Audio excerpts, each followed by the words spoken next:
Hey there, fellow golf lovers, and welcome back to another episode of Tee Up with Kira. I'm your host, Miss Kira P. Today we have a fascinating topic for you, so grab your clubs, settle into your favorite chair, and let's tee off into the episode. Hi, everybody. Welcome to another episode of Tee Up with Kira. I have a great guest that I've known for a while now, Mr. Tony Stevens. How are you, Tony, today? I'm fantastic, and a lovely welcome and hello from Hobart, Tasmania. So you're from Tasmania originally. What can you tell us about Tasmania? Because I mean, all I know about Tasmania is from Looney Tunes and the Tasmanian Devil. So can you tell us what Tasmania is really like? It's a beautiful state of Australia. It's the most southern. It's the island at the bottom, and it's very English looking because it was colonised many years ago by the English, and it's just beautiful with English trees, but also that Australian feel to it as well. So it's a lovely place. The buildings are all sandstone.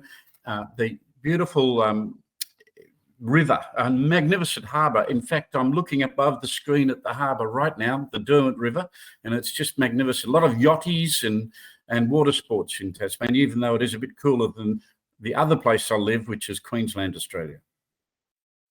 Awesome. So for me to ask you, which one do you like more, Queensland or Hobart? Well, I was born in Hobart, but that'd be like asking me to pick which child I like most. Can't do it. So tell me, Tony, and tell my viewers what you do and how you got there, because I know this story, but my viewers probably don't know. Well, I've just finished 30 years of not-for-profit management, looking after different associations. And I've got a very broad perspective on life because I've been in boardrooms of many different professions, and I found it very fascinating. I've also been a bit of a student of people, and in the last 4 years since retirement, I've written a book called The Answer Is You.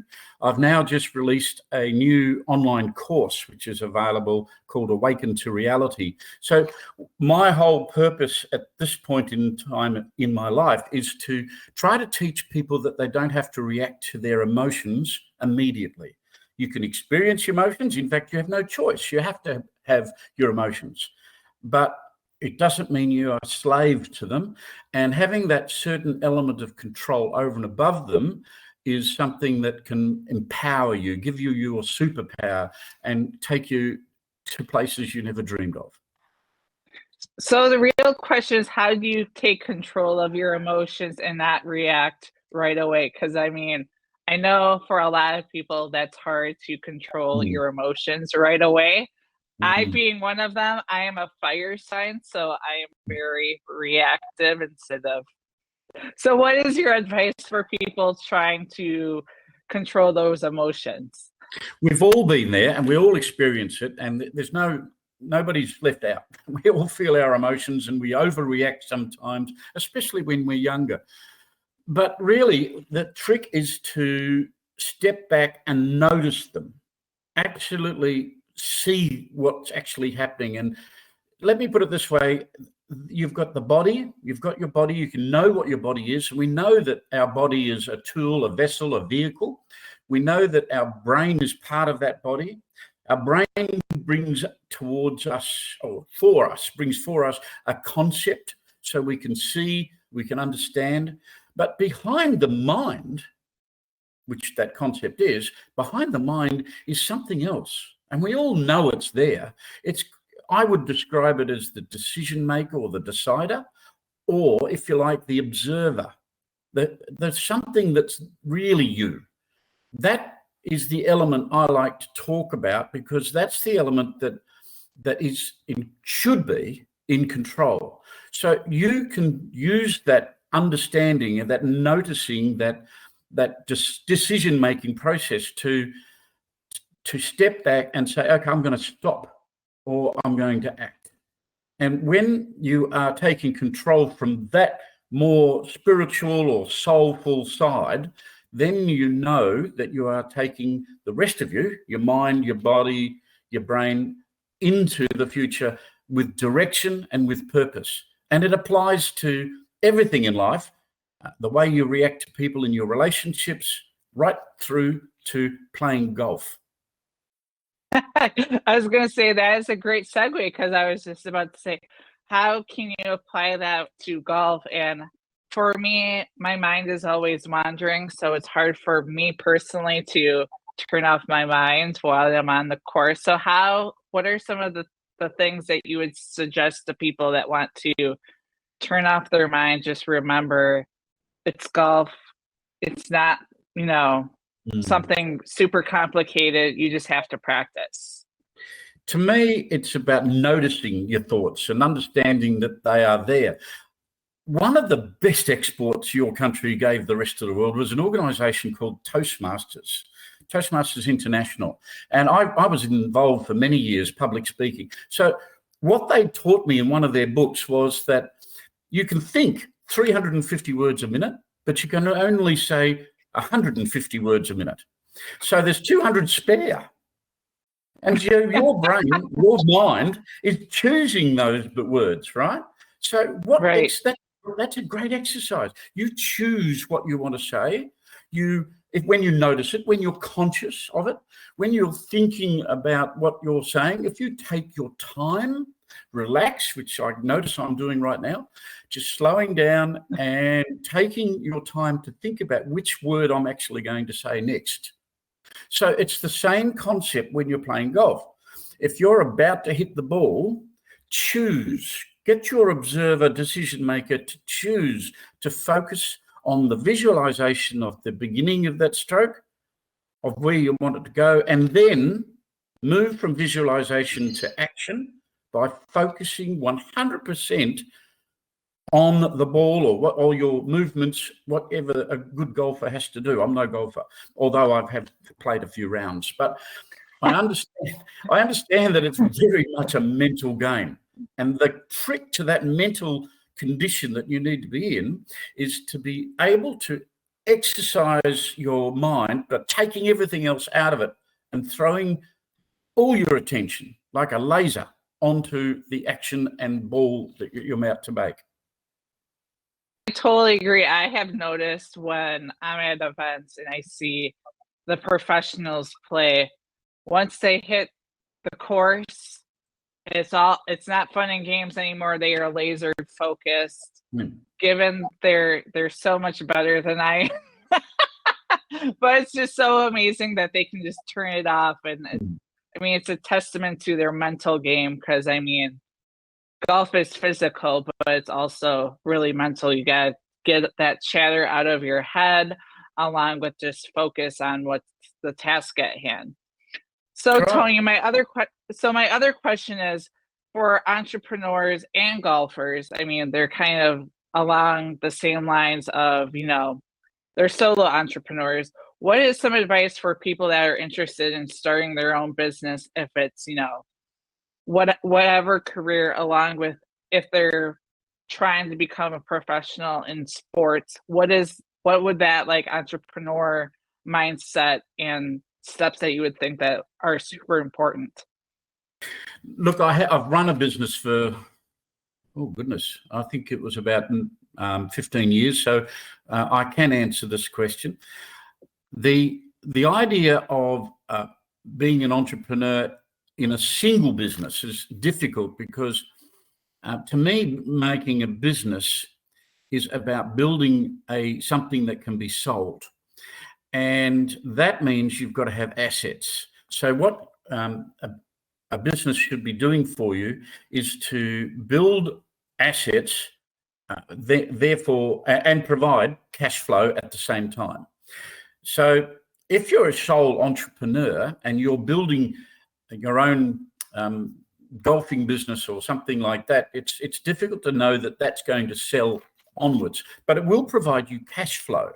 And that cash flow then should be able to be diverted off to building assets around you, like property or retail outlets or something that other people could run for you. But just to have the cash flow and then spend it all is not going to build your business. So what you need in the way of building a business is to build cash flow for existence and assets for the future. Those assets can include not only property and building, which is really the only thing that ever goes up in life, but also lists. So any business, whether it be a retail store or a business like mine, which was association management, depends on the list of customers that you've got and the list of potential customers you can have. That's what any purchaser of your business will be looking for, is the list of current and future business. But also on top of that, another asset is the operations manual. In old terms, so these days, I guess it's the procedures that are outlined on the IT side of the business. So all of that is what a person who would buy a business would be looking for, is the database and the procedures, plus any property that goes with it. So they're the three things you've got to build. On a fourth thing would be the marketing and the reputation and what they call the goodwill of the company. So some companies have got a very big brand, and that would be very valuable to a potential purchaser as well. So the cash flow is for you. That's your earnings, your wages, your money that you're putting aside for any investments. But the assets are what your future is always going to be built on. So even if you're a golfer, your assets can be your reputation, the fact that you could sell books later, or making speeches to local golf clubs around the world. That's the type of thing that you need to build alongside of just having cash flow. Exactly. And I was going to say reputation is so important, because if you have a mess up, that could cost you your reputation. It could cost you your sponsorship, your cash flow. And it's very important to be mindful of what you're doing at all times. And I think maybe the younger generation might not know to a certain extent. I mean, I came into the day and age of the internet was coming. So, I mean, you didn't have the awesome of you can take a picture and post it every 5 seconds if you wanted it to be. So people have to be mindful that, the internet is forever. People can actually see those images, good, bad, and different. They will follow you. Spot on. And the best example of ruining a reputation but then starting to build it back again, of course, is Tiger Woods. What an amazing golfer he has been. It's a celebrity. The fact of celebrity is and you're a celebrity and you've got a massive amount of followers. So you've really got to manage your reputation, your behaviors. You've got to be mindful of what you're doing and who you're doing it for. And it's a great responsibility, and it's something that's very precious.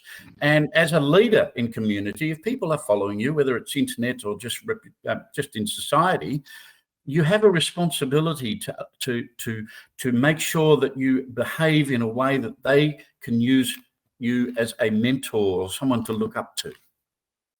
Exactly. And I feel that that's super important in this day and age, with so many young people being on social media and they're glued to their phones. They need to be able to have those mentors in every way that you can see. I've seen people on social media that decide to take a different route that I perceive.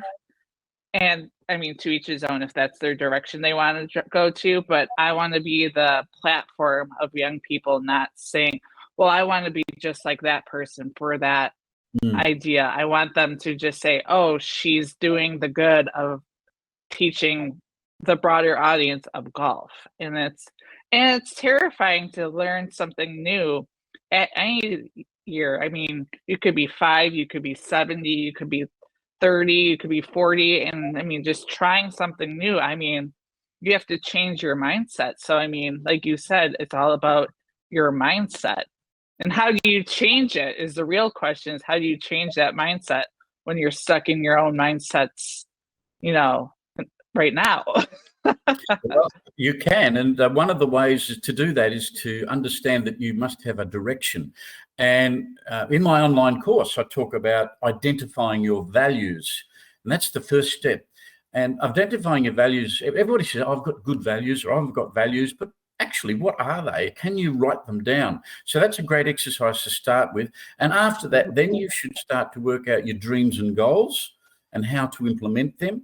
And then from there, notice, just observe yourself, observe where you are making ground towards your goals and observe where you are not, and then just alter your behavior so that it stays on direction. So Eckhart Tolle is one of the most magnificent gurus out there that I admire, and I watch him and I understand what he's saying, being in the moment, mindfulness.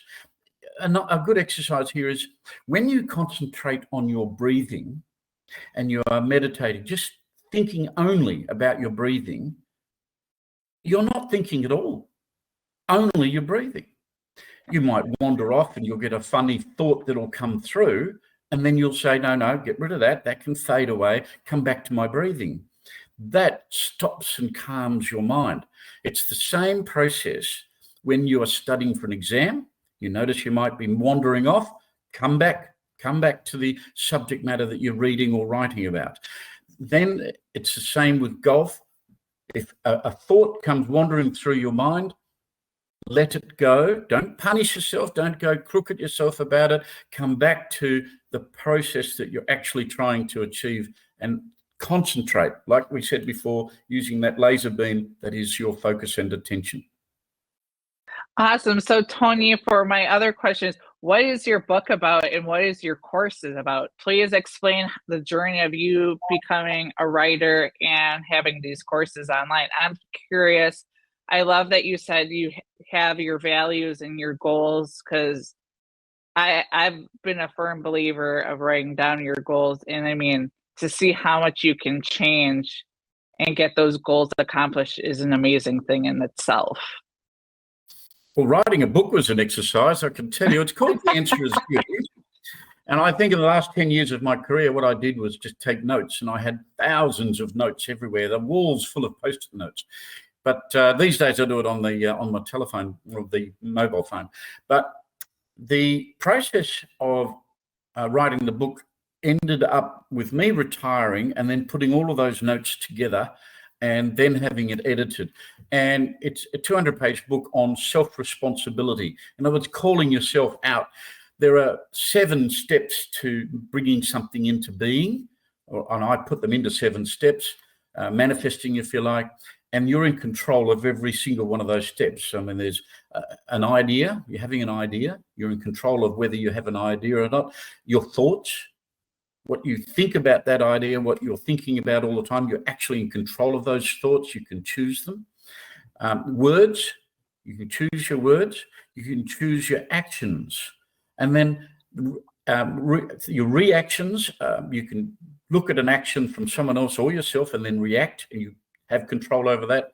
Interactions, and then the last one is the wisdom and knowledge that comes from all of that. You're in control of what you choose to use from that. So that's the whole point of the book, The Answer Is You. It's about taking purposeful, meaningful control over every part of an aspect of your life. The reason I wrote the book, look, I'm definitely going to go back to who I dedicated my book to, and that are my 4 children. Because they're wonderful. They're all adults now. I've even got a grandchild. But what I'm saying is that they needed I needed what I wrote when I was their age. And so now I've got it for them. And I'm hoping they've all read it. And so they've got an idea that they can take control of their own lives. We've all had bad peer pressure in our younger lives. And as you get older, you realize that you don't have to follow the bad people. You can follow good behavior and good people, and you choose that. I mean, a famous one said something like, you become like the 5 closest people around you. And so choose those people. You read my mind. I was just about to say you're like the 5 people that you associate with. And it's true. I mean, you have to be able to notice who's a good egg, who's a bad egg, and along with, do you really want to associate with that person if they have a bad reputation? You might go down that slippery slope. I mean, I could tell stories about what I did when I was younger, but I'm not going to go there. But I mean, like you said, everybody has gone through those weird, awkward stages of, any age. I mean, it's important that it's a growing experience. That's exactly. I've got the So same. Tony, I was going to say, so what is your course about that? So explain what like you would learn during the course and what you will learn. Well, the courses are a much more extensive investigation into what I wrote about. So the books are about self-responsibility. The course is very much about how to implement that in your life. So I start off with looking at the universe and our position in it, and the fact that we have influence over our position in the universe. I talk about the science, quantum mechanics, the fact that there's that everything's vibrations, and that we can alter or change or manipulate those vibrations around us by our actions, words, and thoughts.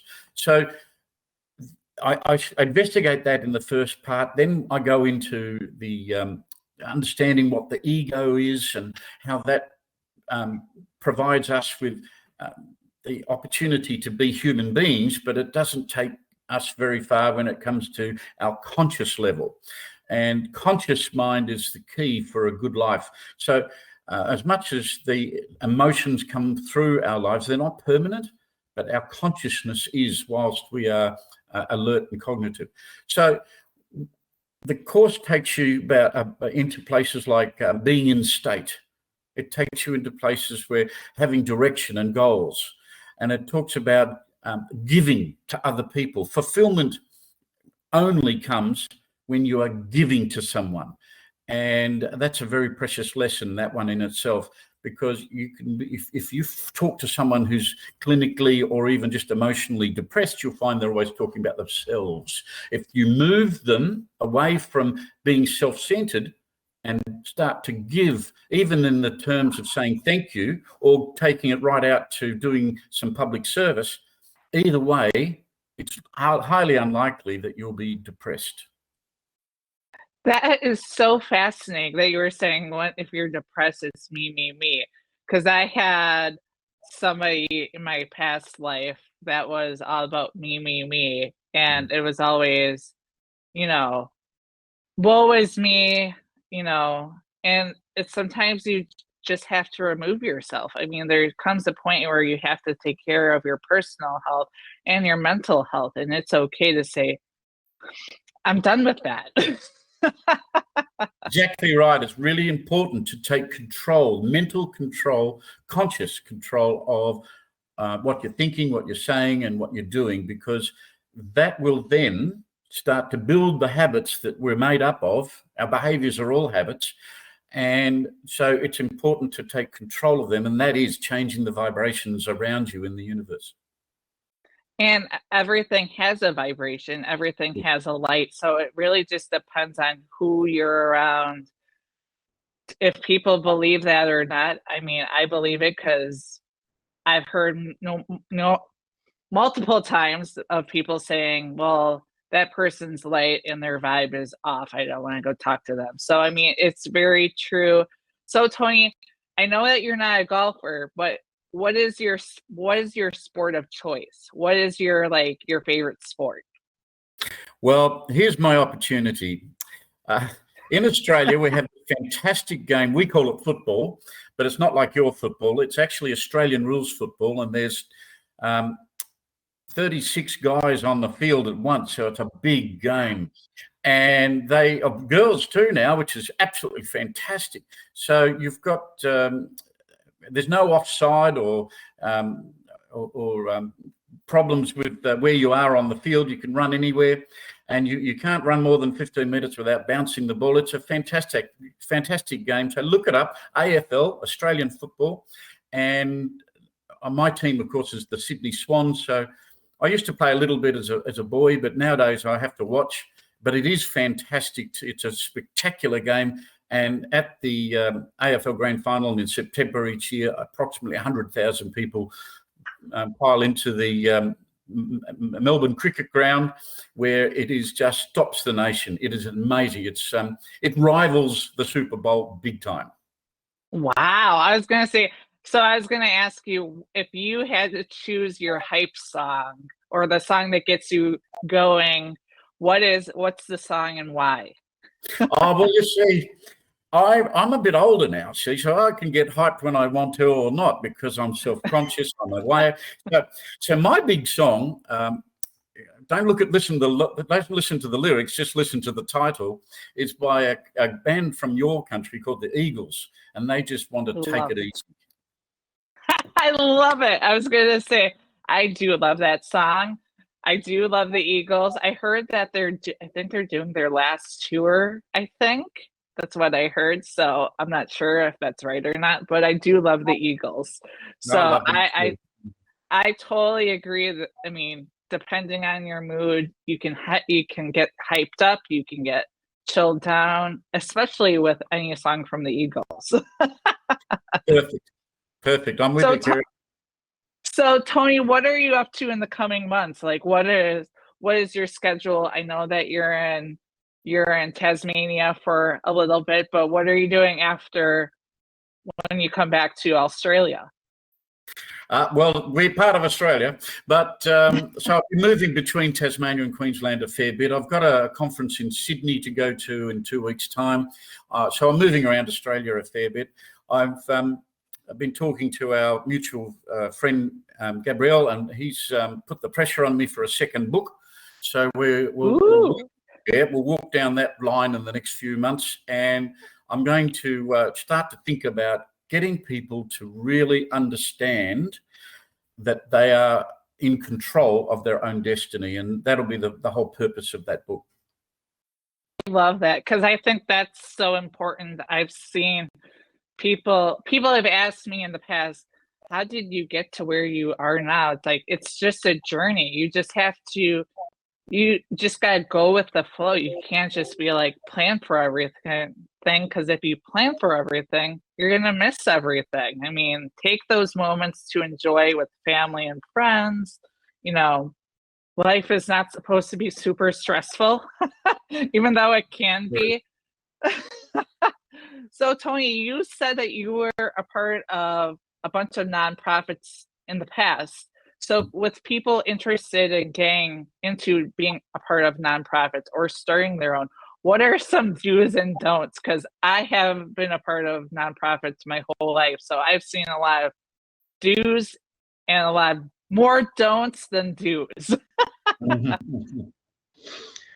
Let me see. I think there's two elements to running a good not-for-profit, other than the fact that you've got to run it like a business. I know there's no profit involved, but it's got to be run properly. But basically, a list is really important. So your membership is paramount.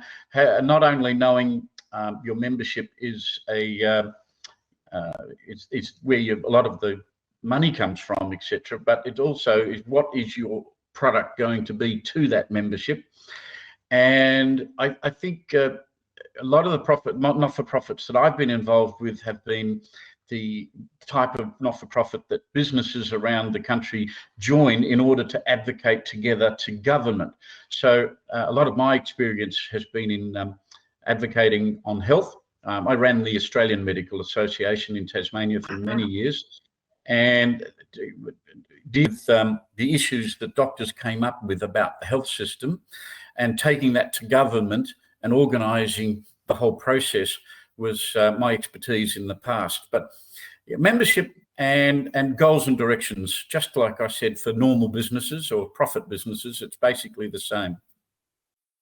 That is so cool. So how did you get started in that journey of you being a part of the govern nonprofit for Australia and Tasmania. That's just fascinating in itself. How did you get there?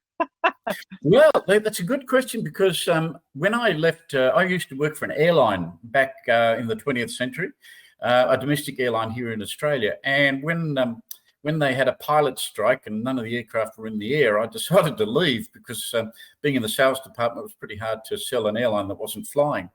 So I took on a job with a football club, an AFL club, the local one here in Tasmania. And I ran that for a year and realised that I really loved the concept of working for a social organisation.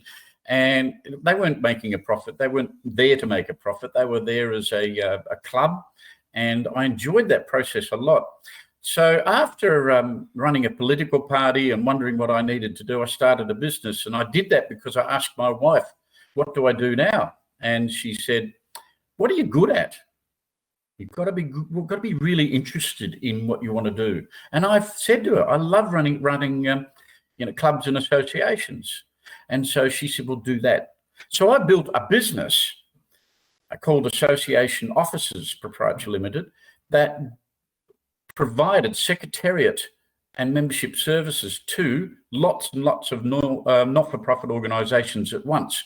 And I built that business from 1998 up until well into the 2012 or something like that. But I'd taken on the AMA in 2009. So that was a big opportunity, running that organisation, because it's so big and powerful. That is so cool. I'm just like, you should write a book about your life. I mean, I'd read it. I'm just like, but that is so cool. So how can people get a hold of you? And do you do like mentor coaching for, like for nonprofits, or do you do any coaching personally and for businesses? Well, I've never really thought about coaching. Definitely public speaking, and definitely in motivating and calling people to getting people to call themselves to order. And so I'm available for that. My website is just simply all the W's .TonySteven, STEVEN, and then .com.au. And so you can go there. It's all my contact details are there. So I'm readily available.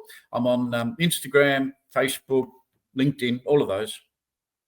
Awesome. I was going to say, Tony, it's so great to finally meet you after hearing so much about you. And thank you for taking the time out of your day, even though we're on opposite sides of the country or the world, to be able to have this amazing interview. Tony, it has been a delight. For everybody, please go check out Tony's social media website, check out his book. How can you get a hold of the book, Tony? That's the real question. Yeah, from the website. It's all available on the website, as is the course as well. So the book and the course are all there. Correct. And then is the book online, or is it digital, or is it a hard copy? It's a hard copy, and I've got it on Kindle, on Amazon, all those, on Audible. So it's all available. So please go and have a look, and I'm happy to send it anywhere in the world.